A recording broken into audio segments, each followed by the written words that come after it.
Good morning everyone, welcome back to GK today. I hope आप सब बिल्कुल ठीक होंगे और आज हम डिस्कस करेंगे 1 जनवरी 2024 के सबसे मोस्ट इम्पॉर्टेंट करंट अफेयर्स।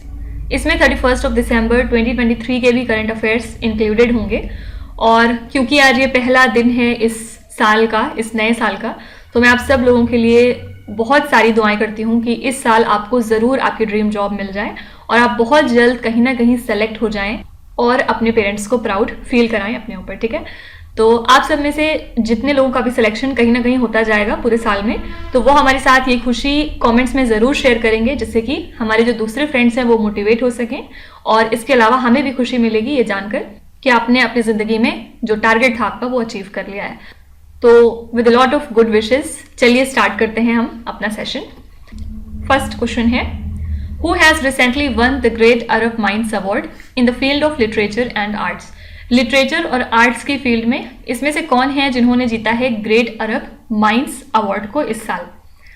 तो यहाँ पे आंसर हो जाएगा प्रोफेसर वैसिनी लारिच, और इन्होंने जीता है यूएई का ग्रेट अरब माइंड्स अवार्ड लिटरेचर और आर्ट्स की फील्ड में। और ये जो ग्रेट अरब माइंड्स अवार्ड होता है इसको आप अरब नोबल के नाम से भी जानते हैं। ठीक है, तो ये अवार्ड कौन देता है? आंसर है यूएई कंट्री। किसको मिला इस साल? तो आंसर हो जाएगा वैसिनी लारिच। चलिए हम कुछ अवार्ड्स एंड ऑनर्स के क्वेश्चंस रिवाइज कर लेते हैं जो पिछले 4-5 महीनों में काफी ज्यादा चर्चे में रहे। Who has been awarded the 6th Rabindranath Tagore literary prize? जो 6वां एडिशन था रविंद्रनाथ टैगोर लिटरेरी प्राइज का, ये इस साल मिला है सुकृता पॉल को। ठीक है, who has been recently awarded with the 2023 Leif Erikson lunar prize? ये प्राइज मिला है हमारी इंडिया की स्पेस एजेंसी इसरो को। क्यों मिला? हमारे सक्सेसफुल चंद्रयान 3 मिशन के लिए। ठीक है, international gender equality prize is given by which country? तो ये जो जेंडर इक्वालिटी प्राइज होता है ये कौन सी कंट्री देती है? तो आंसर है फिनलैंड।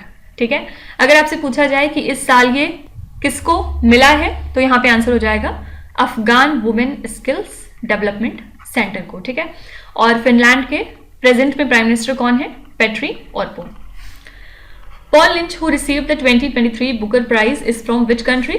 पॉल लिंच जिनको 2023 का बुकर प्राइज मिला था, ये कौन सी कंट्री को बिलोंग करते हैं? Answer is Ireland. Which organization has received the 2023 National Energy Conservation Award?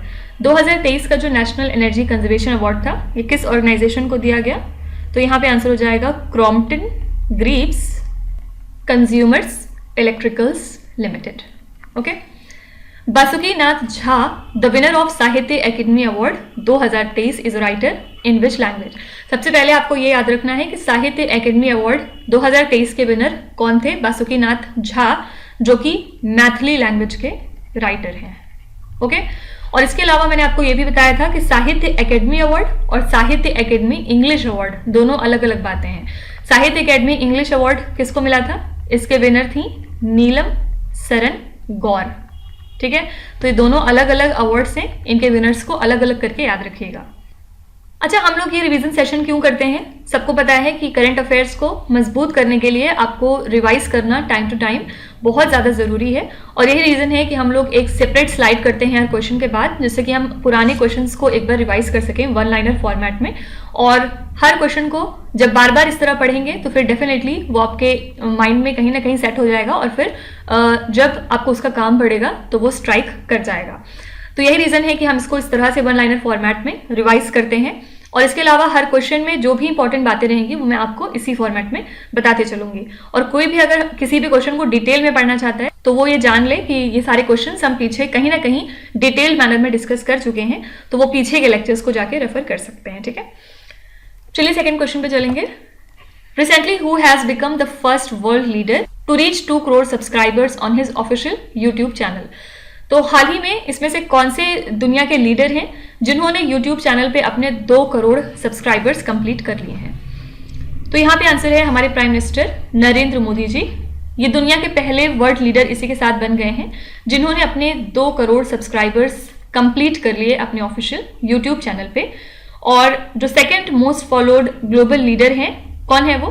Farmer Brazilian president जेर बोल्सोनारो, जिनके 64 लाख सब्सक्राइबर्स हैं फिलहाल, ठीक है। तो यहाँ पे विनर कौन रहे? इंडिया के प्राइम मिनिस्टर नरेंद्र मोदी जी। चलिए कुछ पर्सनालिटीज हैं जिनको हम एक बार रिवाइज कर लेते हैं। सुल्तान Haitham bin Tariq, who was recently on a state visit to India, is Sultan and Prime Minister of which country? जाहिर सी बात है आप सारी कंट्रीज के जो प्राइम मिनिस्टर या प्रेसिडेंट हैं उनके नाम यह नहीं याद रख सकते, ऑब्वियस है, लेकिन जो लोग भी किसी न किसी वजह से न्यूज में आ जाते हैं या थोड़ा सा हाईलाइट हो जाते हैं तो फिर उनका स्टेटस आपको याद रखना मैंडेटरी है, ठीक है। तो सुल्तान हैतम बिन तारिक क्योंकि इंडिया को कुछ दिनों पहले विजिट करके गए हैं और ये कौन सी कंट्री के सुल्तान और प्राइम मिनिस्टर हैं? तो आंसर इज ओमान, ठीक है। Donald tusk has become the new prime minister of which country recently? तो हाल ही में पोलैंड में नए प्रेसिडेंट बन चुके हैं Donald Tusk. Anumula Revanth has been sworn in as the chief minister of which state? Anumula Revanth हाल ही में तेलंगाना के नए चीफ मिनिस्टर बन चुके हैं। अगर आपसे पूछा जाए कि तेलंगाना में नए डेप्यूटी सीएम कौन बने हैं तो इनका नाम हो जाएगा भट्टी विक्रमका मल्लू, ये यहाँ के नए डेप्यूटी चीफ मिनिस्टर हैं। और इनके अलावा मिजोरम में भी नए चीफ मिनिस्टर नियुक्त हुए हैं। ये बहुत ज्यादा हाई चांस है कि ये क्वेश्चन भी एग्जाम में पूछा जाए। मिजोरम के नए चीफ मिनिस्टर का नाम क्या है? इनका नाम है लालदू होमा, ठीक है। मिजोरम से एक और इंपॉर्टेंट न्यूज क्या आई थी कुछ दिनों पहले कि यहाँ पे पहली बार एक वुमेन कैबिनेट मिनिस्टर अलॉट हुई हैं और ये इनका नाम क्या है? आंसर इज लालरेन पुई, ठीक है। अगर आपसे पूछा जाए कि लालरेन पुई कौन से स्टेट की पहली वुमेन कैबिनेट मिनिस्टर बनी है? आंसर है Mizoram state. Luc Frieden is the new prime minister of which country? Luc Frieden नए प्राइम मिनिस्टर बन चुके हैं लग्जमबर्ग कंट्री के। Robert Fico who was seen in the news is the prime minister of which country? Robert Fico हाल ही में Slovakia country के नए प्राइम मिनिस्टर बने थे। Christopher Luxon has been elected as the prime minister of which country? Christopher Luxon New Zealand के नए elected prime minister हैं, ठीक है। तो ये कुछ इंपॉर्टेंट पर्सनैलिटीज हैं जिनको हमें याद रखना है और आप समझ रहे होंगे किस तरह से आपको चीजों को रिलेट करके उसको फिर माइंड के अंदर सेट करना है, ठीक है। नेक्स्ट क्वेश्चन है for which countries upcoming general elections doctor Saveera Parkash has filed her nomination recently? कौन सी कंट्री में अपकमिंग जनरल इलेक्शंस आने वाले हैं जहां पे डॉक्टर सवीरा परकश ने नॉमिनेशन के लिए अपना एप्लीकेशन दिया है? तो पहली बार डॉक्टर सवीरा परकश जो कि एक मेंबर है हिंदू कम्युनिटी से खैबर ब्यूनर डिस्ट्रिक्ट में इन पाकिस्तान, इन्होंने फाइल किया है नॉमिनेशन पेपर को for a general seat in the upcoming general elections in the country, ठीक है। तो पहली बार ऐसा हो रहा है कि यहाँ पे एक हिंदू कम्युनिटी की मेंबर ने ये नॉमिनेशन किया है। तो यहाँ पे आंसर है पाकिस्तान कंट्री। कुछ इंटरनेशनल करंट अफेयर्स देखते हैं। From which country India recently imported crude oil bye paying in Indian rupee under रूपी दिरहम ट्रेड एग्रीमेंट? रूपी दिरहम ट्रेड एग्रीमेंट के तहत कौन सी कंट्री है जहां से इंडिया ने हाल ही में इंपोर्ट कराया है क्रूड ऑयल इंडियन रूपी में पेमेंट करते हुए? तो ये कंट्री है यूएई, ठीक है। यहां से हमने कुछ अमाउंट ऑफ क्रूड ऑयल मंगाया था, यानी कि जैसे 1 मिलियन बैरल्स आई गेस, और फिर उसके बाद जो पेमेंट था वो हमने इंडियन रूपी के फॉर्म में किया। यूजुअली ये पेमेंट जो है वो डॉलर्स के फॉर्म में होता था, ठीक है। Recently which country emerged as the winner of under 19 Asia cup 2023? Under 19 का जो एशिया कप हुआ था इसके विनर कंट्री कौन सी थी? बांग्लादेश कंट्री। और अगर पूछा जाए रनर अप किसको हराया था इन्होंने तो आंसर है UAE. Which country is the world's biggest producer of rough diamond as of 2023? Rough diamond सबसे ज्यादा रशिया के अंदर प्रोड्यूस होते हैं। किस वजह से ये बात न्यूज में आई थी? क्योंकि जो G7 के नेशंस हैं उन्होंने प्लान किया था कि वो रशिया के जो रफ डायमंड्स हैं उनके ऊपर एक तरीका बैन लगाएंगे या उनको ब्लॉक कर देंगे मार्केट में आने के लिए, ठीक है। रीजन क्या था? Obviously Russia Ukraine war. Which country has recently devalued its currency peso against dollar significantly recently? तो हाल ही में अर्जेंटीना ने अपनी करेंसी पेसो को काफी ज्यादा डीवैल्यू किया था और रीजन क्या है? यहाँ पे इन्फ्लेशन बहुत हाई हो गया था, लगभग 143% से यहाँ पे इन्फ्लेशन इंक्रीज हो गया था। इसी वजह से इन्हें अपनी करेंसी को डीवैल्यू करना पड़ा against dollar. Which country has recently surpassed Afghanistan to become the world's largest producer of opium in 2023 according to UNODC?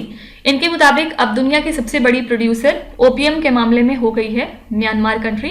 पहले हमेशा अफगानिस्तान होता था, लेकिन क्योंकि अफगानिस्तान में जब से तालिबान ने रूल करना स्टार्ट किया है तो इनका मानना है ओपियम ग्रो करना एंटी इस्लामिक चीज है, इसीलिए इन्होंने इसका जो प्रोडक्शन है वो काफी कम कर दिया है। यही रीजन है कि म्यांमार अब दुनिया का सबसे बड़ा प्रोड्यूसर हो गया है ओपियम का। लास्ट है mount Marapi which was seen in the news is located in which country? Mount Marapi पिछले दिनों इरप्ट हुआ था और कौन सी कंट्री में लाई करता है ये माउंटेन या वोल्केनो? Answer is Indonesia. ठीक है, इंडोनेशिया से आपको एटलीस्ट 2 ऐसे वोल्केनोज के नाम कमेंट्स में लिखने होंगे जो कि फ्रिक्वेंटली इरप्ट होते रहते हैं, या नहीं भी इरप्ट होते तो भी आप उनका नाम कमेंट्स में लिख सकते हैं अगर वो इंडोनेशिया में लाई करते हैं तो। नेक्स्ट क्वेश्चन पे चलेंगे। Who has been appointed as the chairman of the ad hoc committee for overseeing the operations of the Wrestling Federation of India? हाल ही में एक एड हॉक कमेटी फॉर्म की गई है जिसमें कि रेसलिंग फेडरेशन ऑफ इंडिया के जो वर्क हैं उनको रिव्यू किया जाएगा। आपको बताना है कि इस कमेटी के हेड किसको बनाया गया है या कौन इस कमेटी के हेड नियुक्त हुए हैं। तो इंडियन ओलंपिक एसोसिएशन ने फॉर्म की है एक 3 मेंबर की एड हॉक कमेटी जिसमें कि वो रेसलिंग फेडरेशन ऑफ इंडिया के काम को रिव्यू करेंगे, क्योंकि जाहिर सी बात है स्पोर्ट्स मिनिस्ट्री ने सस्पेंड कर दिया था रेसलिंग बॉडी को। ठीक है, तो इंडियन ओलंपिक एसोसिएशन ने अपॉइंट किया है मिस्टर भूपिंदर सिंह बाजवा को as the chairman of the committee. और इसके 2 और मेंबर्स कौन कौन हैं? इसमें सेकंड है MM सोमाया और थर्ड इसके मेंबर हैं मंजूषा कांवर।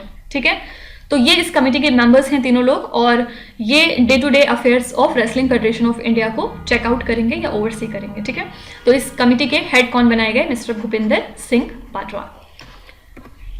चलिए कुछ रिसेंट अपॉइंटमेंट्स चेकआउट कर लेते हैं। फर्स्ट है who has been recently elected as the presiding officer of Rajasthan legislative assembly. Rajasthan legislative assembly में प्रेसिडिंग ऑफिसर के तौर पे किसको इलेक्ट किया गया? ये हैं वासुदेव देव नानी। ठीक है, who has been nominated by the president as the new executive chairperson of NALSA recently. हाल ही में प्रेसिडेंट द्रौपदी मुर्मू ने नॉमिनेट किया है जस्टिस संजीव खन्ना को, और अब ये रहेंगे नए executive chairperson of NALSA. Who is the chief guest for India's 2024 के रिपब्लिक डे सेलिब्रेशन, जो 26 जनवरी का हमारा सेलिब्रेशन रहेगा इस साल का, उसमें चीफ गेस्ट नियुक्त हुए हैं फ्रांस के president Emmanuel Macron. Who has become the first Indian to be inducted as a governing board member of International Table Tennis Federation? International Table Tennis Federation में जो गवर्निंग बोर्ड मेंबर हैं उसमें पहली Indian कौन नियुक्त हुई हैं? ये हैं विता दानी। और लास्ट है who has become the second highest paid player in the history of the IPL as Sunrisers Hyderabad bought him? तो second highest paid player IPL की हिस्ट्री में रहे पैट क्यूमिंस, और कौन सी कंट्री के लिए खेलते हैं? तो आंसर इज ऑस्ट्रेलिया। ठीक है, ये सेकंड हाईएस्ट पेड प्लेयर थे। अगर फर्स्ट नंबर पे पूछा जाए कि हाईएस्ट पेड प्लेयर इस साल कौन रहे आईपीएल की हिस्ट्री में, तो इसमें आंसर हो जाएगा मिशेल स्टार्क। ठीक है, मिशेल स्टार्क को भी सनराइजर हैदराबाद ने ही खरीदा था 20 करोड़ रुपए के साथ, और मिशेल स्टार्क भी कौन सी कंट्री के लिए खेलते हैं? ऑस्ट्रेलिया। ओके, नेक्स्ट है Which country has recently launched Fateh 2, which is a multi-launch rocket system? कौन सी कंट्री ने Fateh 2 को लॉन्च किया है जो कि एक मल्टी लॉन्च रॉकेट सिस्टम है? तो 27 दिसंबर को पाकिस्तान की मिलिट्री ने सक्सेसफुली कंडक्ट किया अपने indigenously developed guided multi launch rocket system Fateh 2 का फ्लाइट टेस्ट। और इसके अलावा आपको बिल्कुल भी कंफ्यूज नहीं करना है, एक और चीज हमने नवंबर मंथ में पढ़ी थी 2023 में, फतह 2। ये फतह 2 थी, और फतह 2 एक तरह का आप कह सकते हैं कि नया और इम्प्रूव्ड हाइपरसोनिक वेपन था जिसको कि लॉन्च किया था ईरान कंट्री ने। ठीक है, तो ये दोनों अलग अलग चीजें हैं। फतह 2 एक मल्टी लॉन्च रॉकेट सिस्टम है पाकिस्तान कंट्री का, और फतह 2 ये वाला फतह 2 जो है कि ईरान कंट्री का है, जो इन्होंने अनवील किया था नवंबर में। फाइन, चलिए कुछ डिफेंस करंट अफेयर्स देख लेते हैं। Ariane 6 rocket was developed by which space agency? Ariane 6 rocket को डेवलप किया था यूरोपियन स्पेस एजेंसी ने। Which Indian space startup developed the Vikram one rocket? Vikram one rocket को किस इंडिया के स्पेस स्टार्टअप ने डेवलप किया? यहाँ पे आंसर है Skyroot Aerospace. Which country launched Europe's first fully private rocket Miura one? कौन सी कंट्री है जिसने यूरोप का पहला fully private rocket Miura one launch किया है? तो यहाँ पे आंसर हो जाएगा Spain. Which company is set to launch India's first kerosene oxygen powered rocket? कौन सी कंपनी है जो लॉन्च करेगी इंडिया का पहला केरोसिन ऑक्सीजन पावर्ड रॉकेट? तो आंसर हो जाएगा अग्निकुल कॉस्मोस। ठीक है, Which country launched methane and liquid oxygen powered rocket Zhup-2? कौन सी कंट्री है जो लॉन्च कर रही है methane and liquid oxygen powered rocket को, जिसका नाम है Zhup-2? Zhup-2 किस कंट्री का रॉकेट है? Answer is China. Which country recently launched its homegrown space rocket Nuri? Nuri rocket किस कंट्री का है? तो आंसर इज साउथ कोरिया। ठीक है, नेक्स्ट है, which institute is collaborating with Reliance Jio for the launch of the Bharat GPT program. कौन सी इसमें से इंस्टीट्यूट है जो कि रिलायंस जियो के साथ कोलैबोरेट करेगी और मिलकर ये भारत जीपीटी प्रोग्राम को लॉन्च करेंगे। तो रिलायंस जियो इन्फोकॉम, जो कि एक इंडिया की टेलीकॉम ऑपरेटर है, ये लॉन्च करेगी अपना ground breaking initiative in collaboration with IIT Mumbai, जिसका नाम है भारत जीपीटी प्रोग्राम। ठीक है, एम क्या होगा इस प्रोग्राम का? जो पावर है लार्ज लैंग्वेज मॉडल्स की, उनको लेवरेज करना और साथ ही जनरेटिव आर्टिफिशियल इंटेलिजेंस की यानी कि जीपीटी की, जिससे कि जो डिफरेंट सेक्टर्स हैं कंट्री के अंदर उनको हम ट्रांसफॉर्म कर सकें। ठीक है, तो रिलायंस जियो पार्टनरशिप करेगी आईटी मुंबई के साथ for the launch of their Bharat GPT program. चलिए कुछ इंस्टीट्यूशंस हम देख लेते हैं जो पिछले दिनों न्यूज में थे। फर्स्ट है north eastern institute of Ayurveda and folk medicine research is located in which Indian state. ये इंस्टीट्यूट कहाँ पे है? आंसर है अरुणाचल प्रदेश, और पिछले दिनों काफी ज्यादा न्यूज में था। Recently, Indian lawyer Uma Shekhar was elected to the Governing Council of International Institute for the Unification of Private Law. आपको बताना है कि इसका हेडक्वार्टर्स कहाँ पे है या it is based eight which city. तो उमा शेखर को हाल ही में इलेक्ट किया गया to the governing council of this institute, और ये कहाँ पे है? तो आंसर है Rome. National Institute of Educational Planning and Administration is located in which Indian city. ये इंस्टीट्यूट कहाँ पे लाई करता है? नई दिल्ली में। What is the new name of the National Institute of Industrial Engineering? तो national Institute of industrial engineering का नाम बदल के रख दिया गया है IIM Mumbai. Which institution is the current president of the World Association of Investment Promotion Agencies? इस बॉडी के लिए करंट प्रेसिडेंट कौन है? आंसर है इन्वेस्ट इंडिया। ये इंस्टीट्यूशन इसके लिए प्रेसिडेंट है फिलहाल। ठीक है, नेक्स्ट है Nandankanan zoological park that was recently making news is located in which Indian state. ये जूलॉजिकल पार्क कहाँ पे लाई करता है? सबसे पहले बात करेंगे किस वजह से ये पार्क न्यूज में आया, क्योंकि सेंट्रल जू अथॉरिटी ने हाल ही में अप्रूव किया कि एक चीता को ट्रांसफर किया जाए, साथ ही एक अफ्रीकन लॉयन चिंपैंजी को, कहाँ से? फ्रॉम दुबई के सफारी पार्क से to this Nandankanan zoological park, जो कि लाई करता है उड़ीसा स्टेट में। ठीक है, और बदले में हम प्रोवाइड करेंगे डिफरेंट एनिमल्स को दुबई को, जैसे कि hippopotamus, black bug, hog, deer, red jungle fowl और घड़ियाल वगैरह। ठीक है, तो यही रीजन है कि नंदनकानन आजकल न्यूज में है। कहाँ पे लाई करता है? तो answer is C option, that is Odisha. किस वजह से न्यूज में है? क्योंकि यहाँ पे जो दुबई का सफारी पार्क है वहां से कुछ एनिमल्स को रिलोकेट करवाया जाएगा। चलिए कुछ पार्क्स की लोकेशन देख लेते हैं जो स्टैटिक जीके के फॉर्म में आपके एग्जाम में आ सकती है। फर्स्ट है Zakouma national park which was seen in the news lies in which country. Zakouma national park Chad country में लाई करता है। Arignar Anna zoological park which was seen in the news lies in which Indian state. ये zoological park है तमिलनाडु में। Which state is undertaking an initiative to construct a sprawling Olympic park in India.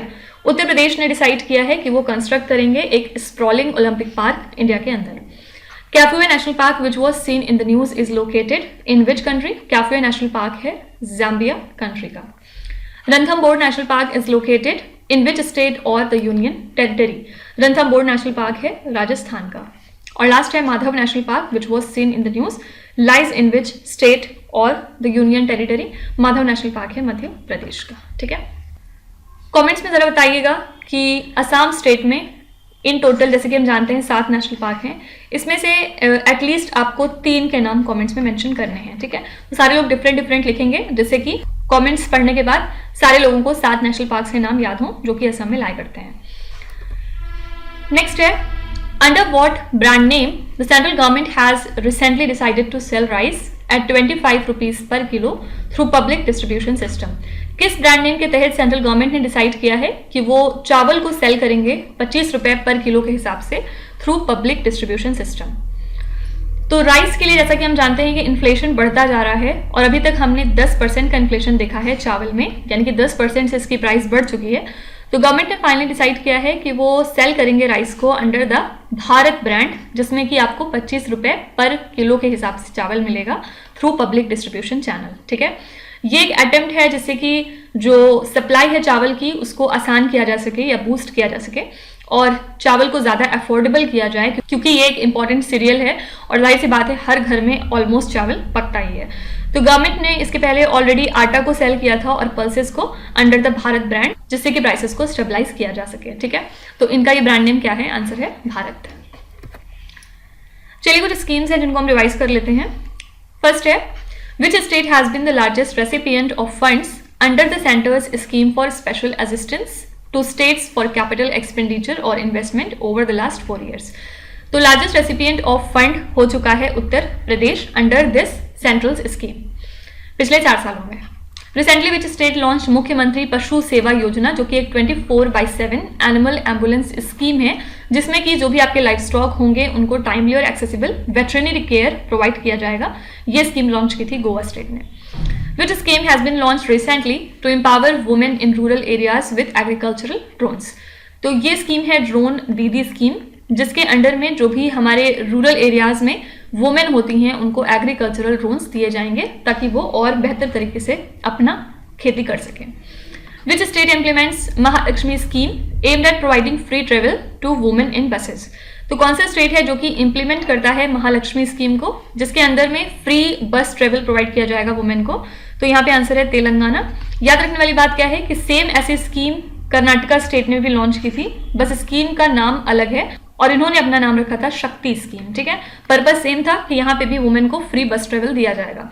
तो तेलंगाना में Mahalakshmi scheme launch की गई और कर्नाटका में शक्ति स्कीम, दोनों का पर्पस बिल्कुल सेम है। Meendum Manjappai is a scheme launch by which Indian state to curb the plastic usage. Plastic के यूज को कम करने के लिए मींडम बनरपाई नाम की स्कीम लॉन्च की थी तमिलनाडु स्टेट ने। ठीक है, नेक्स्ट है Shinkansen technology that was recently in the news is related to which sector. ये टेक्नोलॉजी किस सेक्टर से रिलेटेड है आपको ये बताना है। Actually national high speed rail corporation limited ने बताया कि लगभग 99.95% ऑफ टोटल जमीन ऐसी है जिसका की एक्विजिशन कंप्लीट हो चुका है। किस चीज में?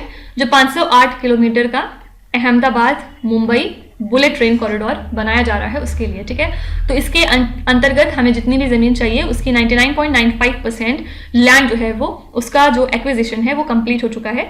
और इस प्रोजेक्ट को फंड किया जाता है बाय अ सॉफ्ट लोन जो कि देती है हमें जापान कंट्री।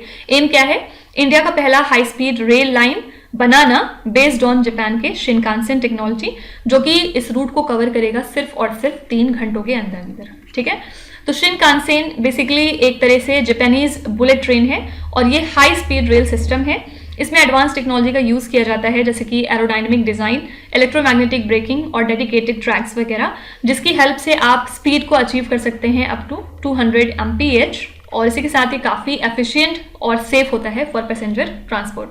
तो शिनकानसेन टेक्नोलॉजी किस सेक्टर से रिलेटेड है? यहाँ पे आंसर हो जाएगा C option, that is rail transportation. किस वजह से न्यूज में है? क्योंकि ये टेक्नोलॉजी जापान की है और इसका यूज करेंगे हम अपने 508 किलोमीटर के Ahmedabad Mumbai bullet train corridor में। ओके, चलिए कुछ रिसेंट न्यूज देख लेते हैं। मींडम बनरपाई इज अ स्कीम। अच्छा, ये रिपीटेड क्वेश्चन हो गया, पीछे हमने अभी देखा, यहाँ पे आंसर था Tamil Nadu. India's first Himalayan air safari was recently launched from which Indian state? India का पहला हिमालयन एयर सफारी लॉन्च किया गया उत्तराखंड स्टेट से। Which player recently clinched the Chennai grand masters 2023 का title? Chennai grand masters title जीत लिया है डी गुकेश ने। आपको कमेंट्स में बताना है कि डी गुकेश कौन से नंबर के ग्रैंड मास्टर हैं इंडिया के। Which bank has recently launched India's first corporate credit card allowing UPI integration? eSwarna। कौन सा बैंक है जिसने eSwarna को लॉन्च किया है, जो कि इंडिया का पहला कॉर्पोरेट क्रेडिट कार्ड होगा जिसमें कि आप अपने डिफरेंट यूपीआईज को इंटीग्रेट कर सकते हैं। तो ये जो इनिशिएटिव है ये है इंडसइंड बैंक का। ठीक है, और लास्ट है Devanahalli heritage railway station that was in news recently is located in which Indian state. ये रेलवे स्टेशन है कर्नाटका का, पिछले दिनों न्यूज में था क्योंकि कर्नाटका स्टेट जो है उन्होंने कुछ 3-4 स्टेशंस को चूज किया है जिसको वो एक तरह से रिहैबिलिटेट करवाएंगे या फिर उनको दोबारा से रीजनरेट या रिफर्निश करवाया जाएगा। ठीक है, लास्ट है which airport has been named after Maharshi Valmiki as per the recent news. किस एयरपोर्ट का नाम महर्षि वाल्मीकि जी के ऊपर रखा जा रहा है? तो जो नया एयरपोर्ट अयोध्या में बनवाया गया है इसका नाम होगा आफ्टर सेज पोइट महर्षि वाल्मीकि और इसका नाम रखा जाएगा महर्षि वाल्मीकि इंटरनेशनल एयरपोर्ट अयोध्या धाम। ठीक है, और ये जो एयरपोर्ट का नाम है ये जाहिर सी बात है इसमें फोकस किया जाएगा कि किस तरह से अयोध्या के कल्चरल हेरिटेज को और ज्यादा इनहेंस किया जाए। ठीक है, तो महर्षि वाल्मीकि जी के ऊपर कौन से एयरपोर्ट का नाम रखा जा रहा है? आंसर है अयोध्या एयरपोर्ट। चलिए कुछ हम चर्चित एयरपोर्ट्स को एक बार रिवाइज कर लेते हैं। फर्स्ट है recently which Indian airport receive the recognition at UNESCO's 2023 prix Versailles. यहाँ पे आंसर है केम्पेगौड़ा इंटरनेशनल एयरपोर्ट, और कहाँ पे है ये? बेंगलुरु सिटी में, ठीक है। Which is the first airport in the country to land a commercial aircraft in low visibility. ये है देवगढ़ एयरपोर्ट, और इसी के साथ ही कंट्री का पहला एयरपोर्ट है जो कि लैंड करेगा अपने कमर्शियल एयरक्राफ्ट को लो विजिबिलिटी में भी। DXN is the code allotted to which Indian airport? DXN code दिया गया है नोएडा एयरपोर्ट को। Tezu airport which was seen in the news is located in which state और the union territory? Tezu airport पिछले दिनों न्यूज में था और ये कहाँ पे है? अरुणाचल प्रदेश में। लास्ट है Utkela airport has been inaugurated in which state और the union territory? Utkela airport है उड़ीसा स्टेट में, ठीक है। तो इसी के साथ हमने आज के सभी इंपॉर्टेंट करंट अफेयर्स को यहाँ पे कवर कर लिया। आई होप कि आपने सेशन को काफी एंजॉय किया होगा और एज यूजुअल आप कुछ ना कुछ सीख के ही जा रहे होंगे। अच्छा, इसके अलावा जो 2023 का हमारा साल था उसमें जो भी हमने लेक्चर्स किए या जो भी हमने चीज़ें पढ़ी, आप प्लीज़ एक बार कमेंट्स में बताइएगा कि आपको उन सेशंस ने क्या सच में हेल्प किया कहीं ना कहीं एग्जाम में आपके, या वो जो लेक्चर्स हमने किए पूरे साल में उससे आपको थोड़ा बहुत बेनिफिट मिला या फिर नहीं। तो जो भी आपका रिव्यू है प्लीज़ आप उसको कमेंट्स में एक बार ज़रूर लिखिएगा, जिससे कि ये जो नया साल हमारा स्टार्ट होने जा रहा है उसमें हम फुली मोटिवेटेड रहें और आपके लिए बेहतर से बेहतर कंटेंट एक बार फिर से पिछले साल की तरह क्रिएट कर सकें। तो चलिए फिर आपके क्विज पे चलते हैं, जहाँ पे स्क्रीन पे आपको 5 क्वेश्चंस दिखाई दे रहे होंगे। ये क्वेश्चंस ऑलरेडी हम पीछे कहीं ना कहीं डिस्कस कर चुके हैं, तो अब यहाँ पे आपको वीडियो को पॉज करना है, हर क्वेश्चन को ध्यान से पढ़ना है और इसमें से आपको जितने भी आते हैं आप उनका जवाब कमेंट्स में मेंशन कर सकते हैं, और जो नहीं आते उसके लिए बिल्कुल भी परेशान होने की जरूरत नहीं है। विथ टाइम डेफिनेटली आपका स्कोर इंप्रूव करेगा, बस आपको कंसिस्टेंट और परसिस्टेंट रहने की ज़रूरत है। So that's it for today. I hope you have like the session. आज का सेशन आपको कैसा लगा आप ज़रूर बताइएगा कमेंट्स में। साथ ही साथ आपका कोई भी रिव्यू है, फीडबैक है या फिर सजेशन है तो वो भी आप हमें बता सकते हैं। हमें जानकर खुशी होगी और हम पूरी कोशिश करेंगे उसको इम्प्लीमेंट करने की। तो कल फिर हम मिलते हैं सेम टाइम सेम जगह कल के करंट अफेयर्स के साथ। Till then stay tuned. Thank you so much for watching and please do not forget to subscribe to GK Today. With this, Meenu Sana signing off.